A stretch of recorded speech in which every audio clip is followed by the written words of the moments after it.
You've made it to Chiro Hustle. Sit back and learn from the greatest influencers in the profession. This week's episode is brought to you by Posture Screen, Imaging Services, Mahalo Wellness, 5-Star Management, Chiro Health USA, The Goodman Factor, Chiro Moguls, Local Gold, Chiro Thin, McCaffrey's Clinical Mentoring, Free My Pain Now with Dr. Matt DeDuro, and Chiropractic Rocks. Let's hustle. Hey guys, welcome to episode 145 of the Chiro Hustle podcast. I'm your co-host Luke Millette. Here's your host, Jim Chester. So today we had the opportunity of interviewing Dr. Mark Jagger, and if you guys want to learn more about the decompression of the spine and healing with laser, stay tuned. So we have Dr. Mark Jagger with us today. This is episode 145. We're actually coming in live today from the Fountainhead, Davenport, Iowa, where the chiropractic profession started. And Dr. Mark, you are coming in from Ontario, correct? Yep, just outside of Toronto, Mississauga. Awesome. So we're going to just jump right in this episode and talk a little bit about you as the chiropractor. That's one of the things that makes us really unique in the space is we get a chance to talk to so many amazing chiropractors and tell their stories, and we get a chance to build an audience around the chiropractic message. And I think a lot of times when people think about chiropractic, they think about it from their neighbors, cousins, uncles personification of what chiropractic is, and that's why we go right to the chiropractor and have conversations with doctors such as yourself. And as we jump into episode 145, first thing we always like to ask is please tell us your chiropractic story and what influenced you to become a chiropractor. All right. I think I do remember that. So, and actually, what you're talking about too is, everybody hears about, their cousins, brothers, sisters, former roommates, twice removed story about chiropractors and have their perception of that. And, every chiropractor is a little different. So that's kind of where I come into the field here. So my story, I was originally introduced to chiropractic because of some injuries playing hockey. I had dislocated a shoulder. And at the time I was also working in a hospital volunteering. And I had a foot problem. So I had asked a physiotherapist about my foot problem. Ended up being a plantar fasciitis, but he wasn't really certain what to do with it. So it kind of struck me as a little odd. I also had the gentleman work on some stuff with my shoulder, did some exercises, 2 or 3 months worth of rehab, and my shoulder hadn't really changed. I'd gone into a chiropractor. Within 2 to 3 visits, he had fixed my foot, and he had put my shoulder back into it was actually riding a little forward in the joint. He'd actually pushed it back and did some muscle work to get it back to where it should be. Within 2-3 visits, my shoulder was about 80% better than it had been in 3 months of physio. So I thought, wow, you know what? There's a hole in healthcare here where chiropractors should be better integrated into this healthcare system. Why did I need to, to luck into finding a chiropractor to work on this stuff when 3 months, if I would have done that 3 months ago, I'd have been better already. So that's what initially got me pointed towards chiropractic. And then a cousin of mine actually went to school, and I learned a lot more about it from him. And then I was hooked. That's what I needed. That's what I felt I needed to do for the world, was to become a chiropractor and be able to help people in this unique way. And how old were you? You said 14? I was 14 with the original injury. I was volunteering in a hospital around 15. So I was probably 15 to 16 with my first experience with a chiropractor. Yeah. And how long, just for clarity, how long have you been in practice? What year is it now? It'll be 2020. 18. It'll be 18 years this year. Wow. Yeah. So. Yeah. So you've been doing the chiropractic doctor stuff for quite some time. It's I don't like to admit that, but yes. Yeah. And as we get to build these stories with people, I know that you're doing some amazing stuff with decompression and laser, helping establish a protocol for chiropractors to excel speed of healing for people with disc injuries. Yep. Let's talk a little bit about what makes you so unique in the chiropractic marketplace and how you're actually helping facilitate this type of protocol for doctors. Oh, sounds great. Sure.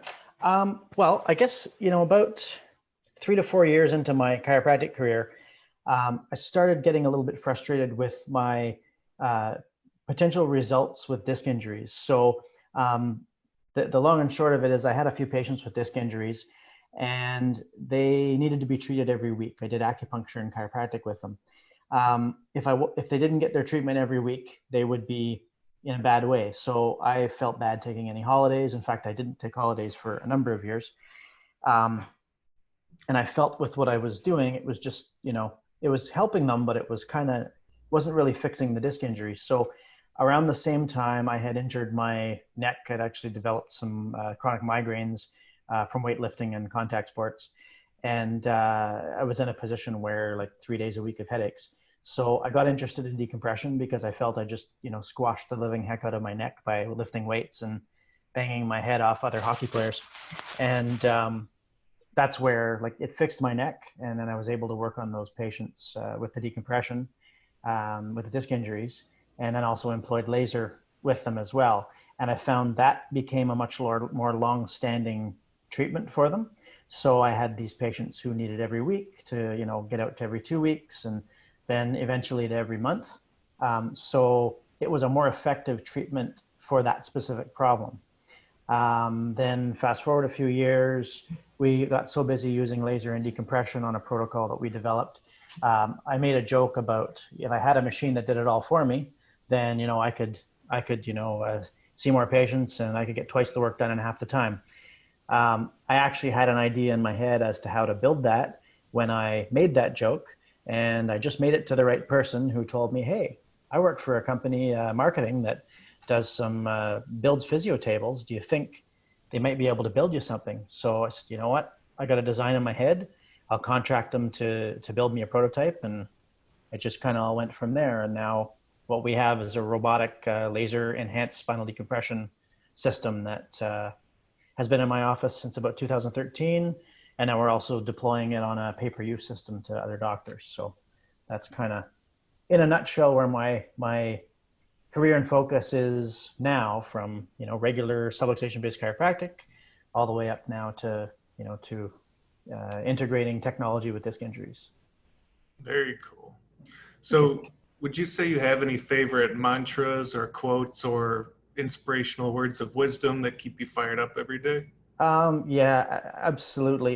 There's a few of them. The one I kind of always go back to, though, and it's kind of a mixture of a few different quotes. I think I like to think, get hit 7 times and then get up 8 times with a cooler weapon. It's kind of with practice and your professional trajectory as an entrepreneur, you find that you get so much progress and then you regress a little. Oh, you got to do something new, something different to up yourself a little bit. So each time we introduced a new piece of technology, that's kind of the way I viewed my practice was, well, this kind of rode out to a certain point and now it tapers off a little. Okay, got to change something up to attract the new crowd and to get new results with the patients that you have already. So yeah, that's probably my favorite one. Keeps me getting up. So how do you think the world would change if everyone started getting adjusted regularly instead of the small percentage they're seeing now? Well, we'd have a heck of a lot healthier population for one.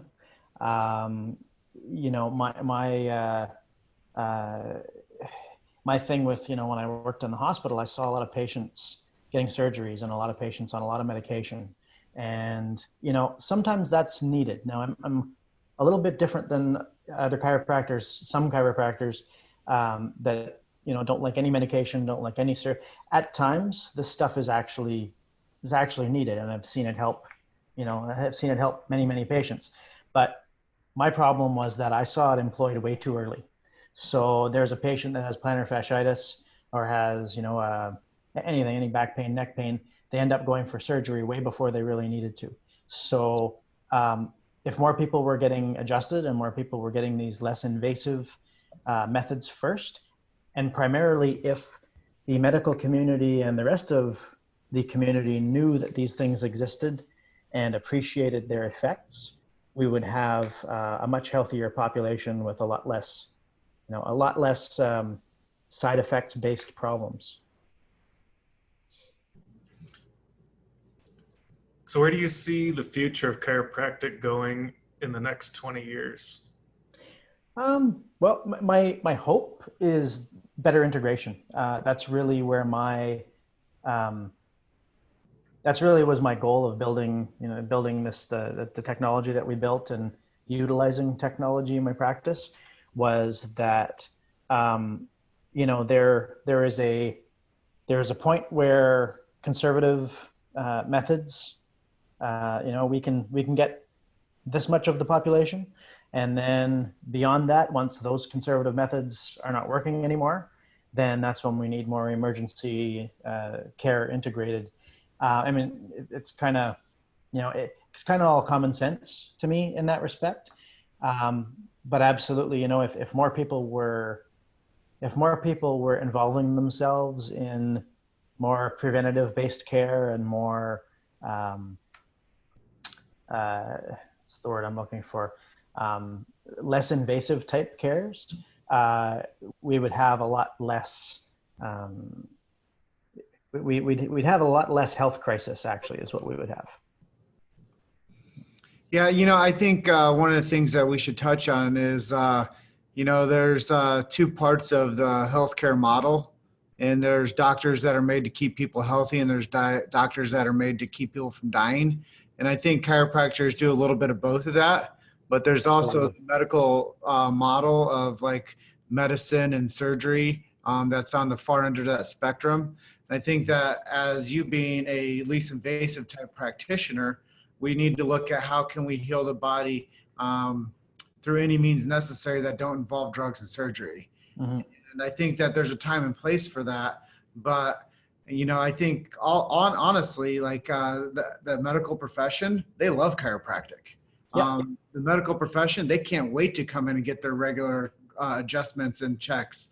And I think that there's a lot to be said about it. But I do think that we need to also build the clarity for people out there that are listening and watching, and that doctors of chiropractic, they go to school for the same amount of time as somebody else that does the drugs and surgery.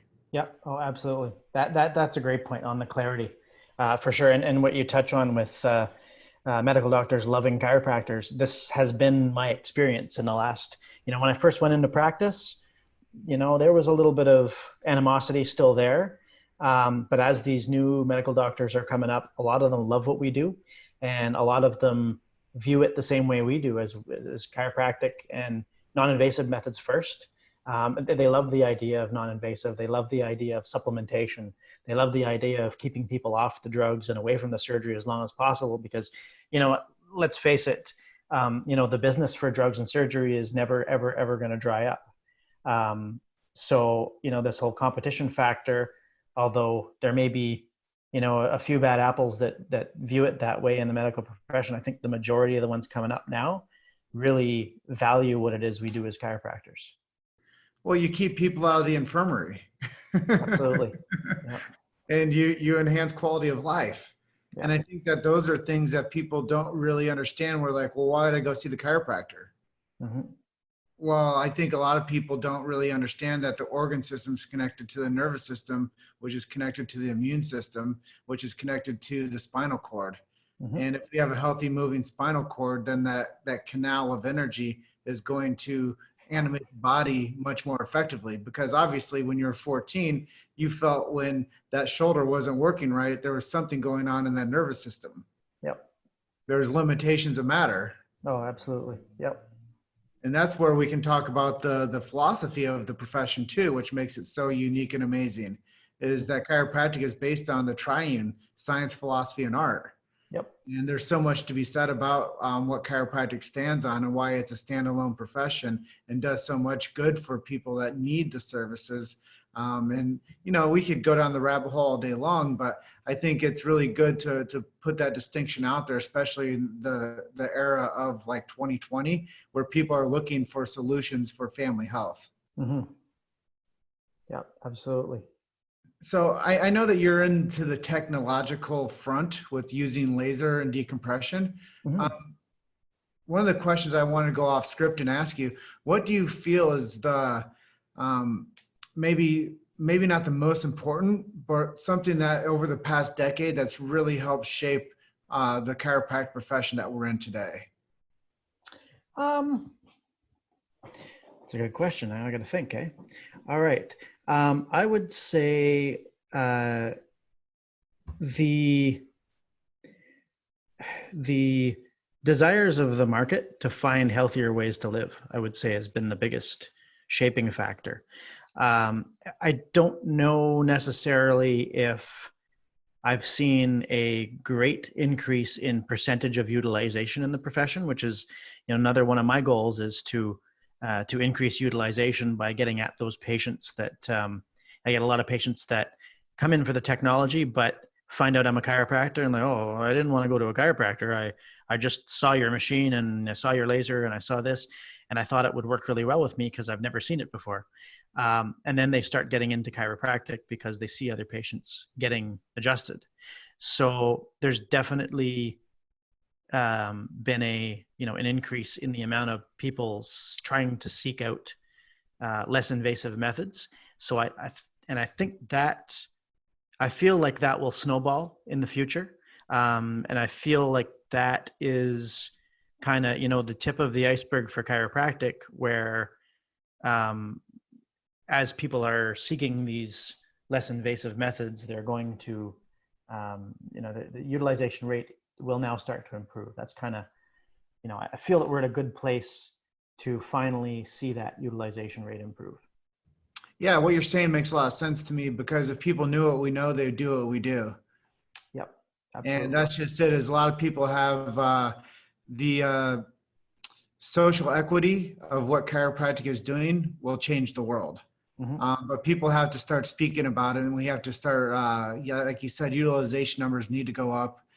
There's still 93% of the American population. I know you're in Canada, but there's still 93% of the American population that isn't being seen and adjusted by a chiropractor regularly. Some people might say that that number is possibly up to the 13% mark, but that would mean still that we have like an 87% reach of people that we can get into a chiropractic office. And I think as we turn the corner as to what's happening currently in the world, we have an opportunity to make more of an impact. And every chiropractor I see is having a waiting list practice. Mm-hmm. Oh yeah. Yeah. And I mean, that utilization rate thing, seeing that, any way we can get that improved. And I mean, like I view through technology, attracting the patients that 80, between 93 to 88% of this population that isn't listening to us right now. Any way we can get them to turn their ear in our direction is going to help us improve that. So, who are some of your chiropractic heroes? Oh, that's a good question. Well, you know what? There's one right over here, just in the camera here, Jim Chester on the left side and Luke Millett, those two. The work you guys are doing, I mean, you know more about chiropractic than the average chiropractor. So that's something impressive and inspirational that you do for this profession. So, if I'm improvising, that's one. With respect to, I'm kind of outside of the box of regular chiropractic. I love what, I love what you guys are doing. I love what, Dr. Ed in our inner circle group here, Osborne, I love the way he is approaching the out of box thinking of chiropractic. And I mean, it's been immensely helpful in getting me off my island with, this, I don't want to call it a Frankenstein device, but, I built this device out of my own needs. And, I've essentially been on an island using it in my own practice.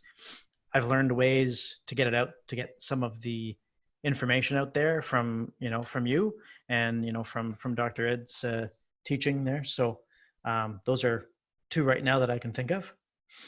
Well, historically speaking, were you like a Reggie Gold guy? Were you a DeMartini guy? Were you a Fred Barge guy? Were you a BJ Didi guy? Like historical resonance, who are like your heroes inside of like the chiro space? You know what? I'm probably the worst person to ask that question. It's okay. You know what? I've not been. I don't know. You know what? I don't want this to be viewed in a bad light, but I've always looked towards the future. I've always, I appreciate the history. Absolutely. I mean, it's, why we are where we are. But I've always looked towards the future, and I've always looked towards like, um, I would say probably if I had to pick one, DiMartini would probably be, one that I would pick, because the future looking practitioners are the ones that I really kind of go after. Well, you said something earlier in our conversation. You said you're a subluxation-based doc. I started out that way. I mean, I started out, NYCC was where I went to school. So it was more rehab based, and more, less subluxation based. I took over a subluxation based practice when I was about 3 years in, and I ran that way for a couple of years. But I've always been interested in sport injury, mainly because I just injured myself a whole bunch of times playing sports. So I wanted to make sure I could fix myself as I got older. But, I've always been more pain-based in my focus, and mainly just because, I like solving different problems. So, the subluxation based was I liked the problems that I got with those patients, but the more orthopedic based stuff got really deep for me. So I think that's just where the way I gravitated. You've made it to Chiro Hustle. Sit back and learn from the greatest influencers in the profession. This week's episode is brought to you by Posture Screen, Imaging Services, Mahalo Wellness, 5-Star Management, Chiro Health USA, The Goodman Factor, Chiro Moguls, Local Gold, Chiro Thin, McCaffrey's Clinical Mentoring, Free My Pain Now with Dr. Matt DeDuro, and Chiropractic Rocks. Let's hustle. Hey, I tell people this all the time, Dr. Mark. I tell people, if you're going to take care of pediatrics, take care of that group and do a good job. If you're going to focus on migraines and headaches, take care of that group and do a good job. If you're going to take care of motor vehicle accident patients, well, take care of that group and do a good job. If you're going to take care of like sports and athletes, that's your niche. And that's the thing is, like, if you sent a bunch of cases of like pregnant mothers and babies to your practice, you might be able, you'd take care of that group of people, but it probably wouldn't be like the group of people that would be your ideal client. Absolutely. Yeah. But there's another group out there that would say, hey, if you're dealing with this, go see Dr. Mark. He's the best. Yeah. So I think what Dr. Ed would say a long time ago, he still says it on his podcast, that we're all more alike than we are different. Yeah. And each person has their subset of specialty that makes them amazing as practitioners. Oh yeah, for sure. And I think that's something that we should definitely ride on and let people know that, like, hey, chiropractic is a specialty as a doctor base, but it's also a subspecialty for the patients that people take care of, because there's nothing worse than having somebody come into your office that isn't an ideal client, and then you want to fire that person. Like, there's opportunities in the world to like say, hey, you know what? Your attitude and your like compliancy is not what I'm looking for. Maybe you should go see the other guy down the street. Yeah. Yeah. Oh, that's a great way to put it, is that these subspecialties, we can go back to that future of chiropractic thing.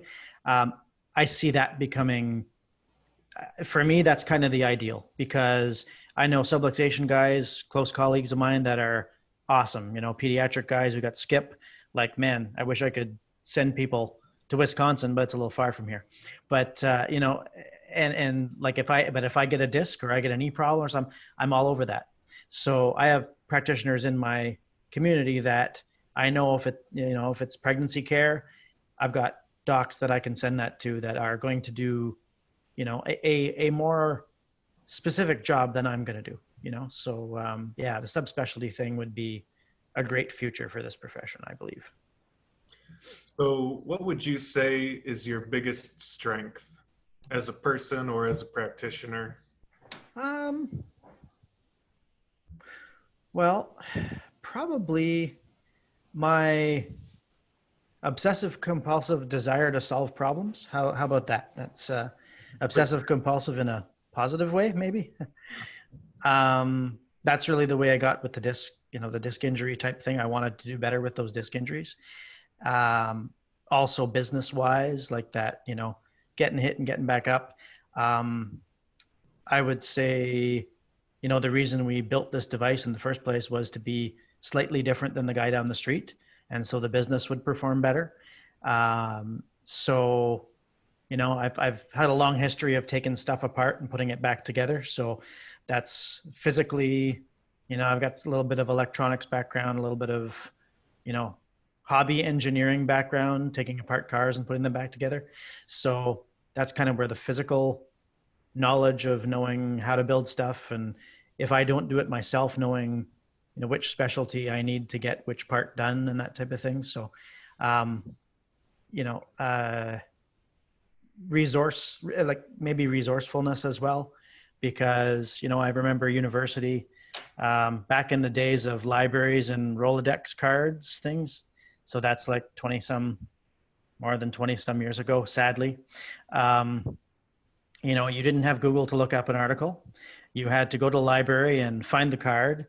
And then when you found the card, you had to find the article, and then you had to photocopy it out of a book and then copy the reference down and then read all that stuff and make a paper out of it.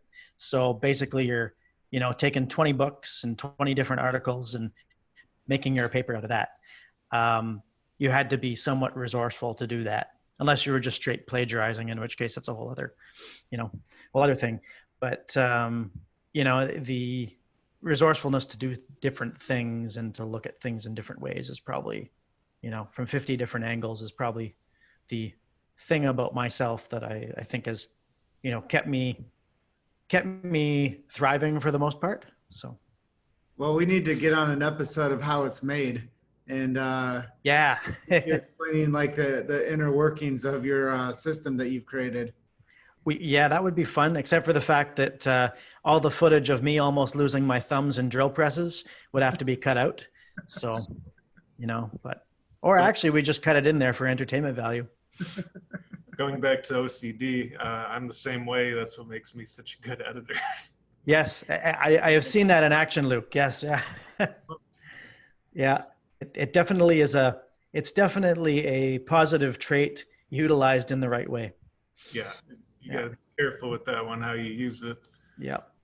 So what are some of your favorite key marketing strategies? How do you promote yourself or your business or what you're doing? How do you spread the word out there? Well, like what we're having huge success with now is, just basically Facebook. We do some inter-office type stuff and some networking in the community and that, but I think the first thing was I always found it hard, regardless of what medium I was using, to market myself if I was the same as the guy up the street.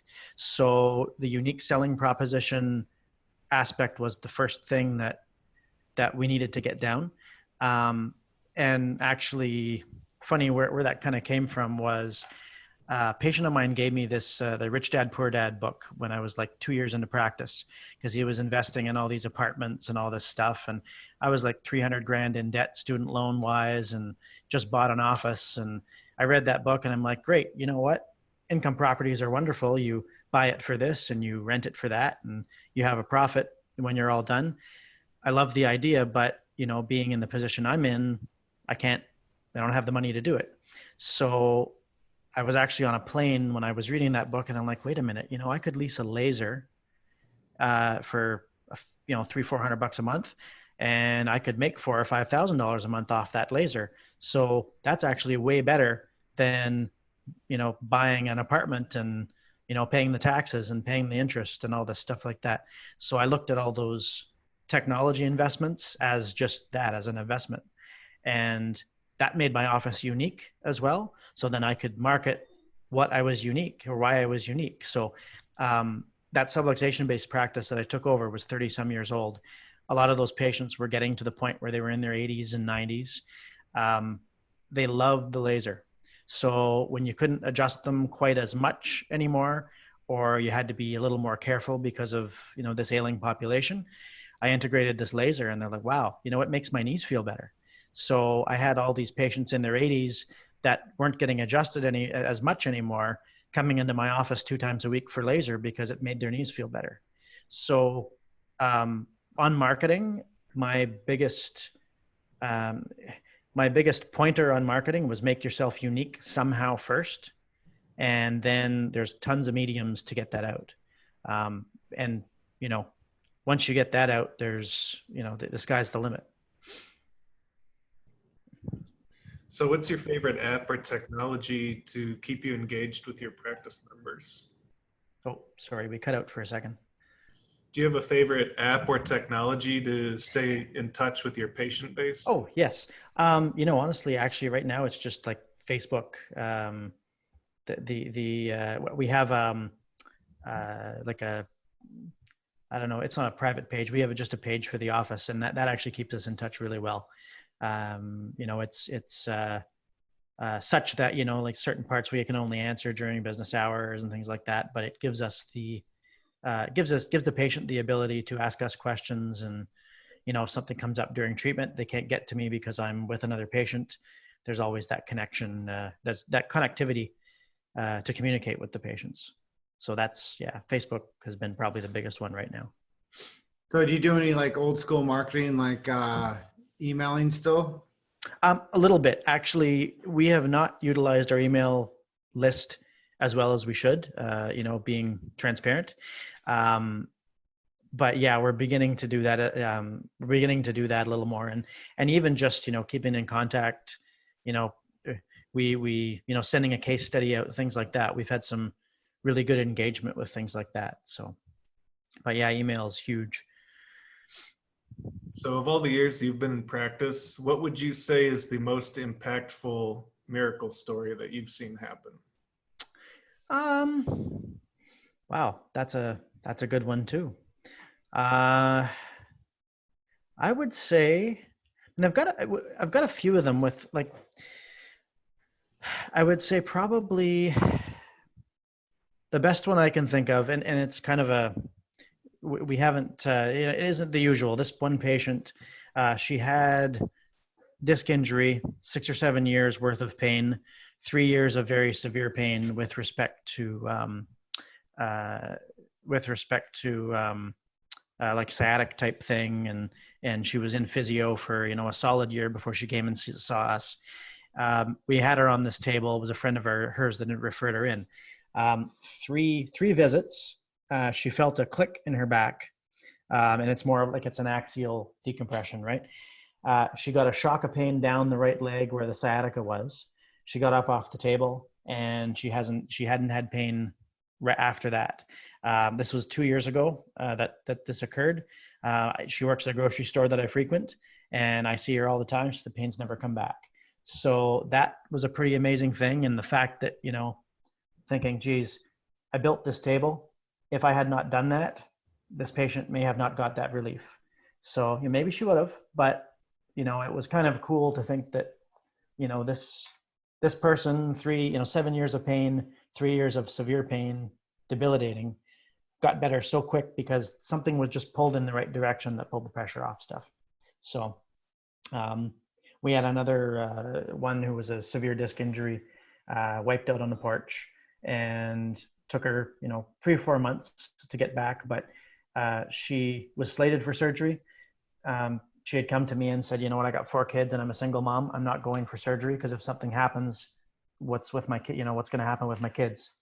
3 or 4 months worth of treatment, and she's been back just on a basis of every 3 or 4 weeks for maintenance, and she's good. So she avoided surgery there too, and avoided the risk that surgery could have posed. So yeah, so that part's been kind of fun. We get cases that others aren't able to fix just by virtue of the fact that we use different tools. So yeah, it's really cool to hear. Like, as a doc, as they say, I'm in the trenches. Like, when you're out there doing work and you're taking care of people, you get those cases of people that you're actually making impact with. Mhm. And I think that that's really why any chiropractor rolls their sleeves up and goes to work in the morning and does the split shift and those awesome chiropractic hours, um, because you get a chance to see people and you get a chance to generationally make a shift in somebody's life, Yeah. and you get a chance to touch people's lives. And that's one of the parts that a lot of people don't really understand about the profession of chiropractic is the chiropractor is constantly doing adjustments and taking care of people. But every time that they touch somebody, they're actually putting a force into somebody and helping that person's body heal with their intention. Mhm. And I think that's something really pure in that. And I think that Absolutely. all chiropractors, went through and got their diploma to go out there and take care of people. And when they did that, it gave you a sense of reality that you had an honor and a duty to go out there and serve. And I think that that's why most chiropractors got into it. They didn't get into it to become a better marketer. They didn't get into it to learn how to, make more business or franchise out. They got into it because you're a healer. Yeah. That's a beautiful way to put it. And as we develop to the edge of this interview with you, let's just talk a little bit more about you as the person. What do you like to listen to? What do you like to what are your hobbies, activities that you like to do? And are you in the middle of I don't know, do you do ebooks, or do you do do you read books? What are you doing, man? What are you up to? I can read. Yeah. I mean, I like audiobooks, honestly. But yeah, let's see. What am I in the middle of? I'm building a course for knee decompression. So I want to teach other doctors how to do that. So that's kind of what I'm working on at the moment. As far as reading, I go through various stages of different, I love motivational stuff. I love business stuff.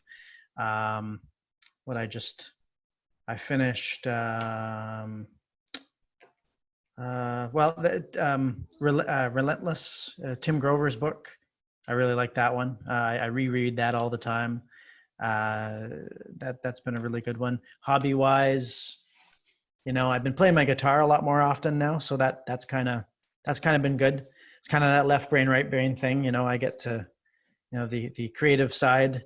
It's helped actually building that course. I'll take a little break with the guitar, go to the course, and kind of keeps the creativity up and stress relief as well. So, and still lift weights a little, but depends on the whether I can roll out of bed at 5 in the morning or not. So, but yeah, and that's been about it lately. So, Do you have any favorite songs to play on the guitar? oh God, yeah, depends on the day actually. So, lately, well, there's a Canadian band, Blue Rodeo. That's always nice, calming, and relaxing stuff. With stress relief wise, actually, Jason Mraz. He's been, all very positive, uplifting stuff. So I saw him actually concert a few times, and what really hooked me was the end of the show. After the lights went on, he came out on stage, and the lights were on. He grabbed the microphone. He said, "Listen," and it's a pretty big place, so the exits were kind of like cramped. So he says, "Listen, I want everybody to just stop for a second, and I want you to look at the person to your right, and I want you to look at the person to your left, and I want you to think something. They're just trying to get to the same place that you're trying to get. That's home safely. So before you push and before you elbow and before you, get mad at the guy that cuts you off, remember that they're just trying to get home safely, just like you, and, love each other." And then he walked off. I'm like, a guy that would take the time to actually come out and say that to the crowd after the concert, when he's got no, he could be in his bus by then. I thought that's respect right there. He respects his fans, and he wants his fans to respect each other. So yeah, that music I've stuck to pretty good, because a lot of good messages in that music. That is a good story. I like it. Yeah.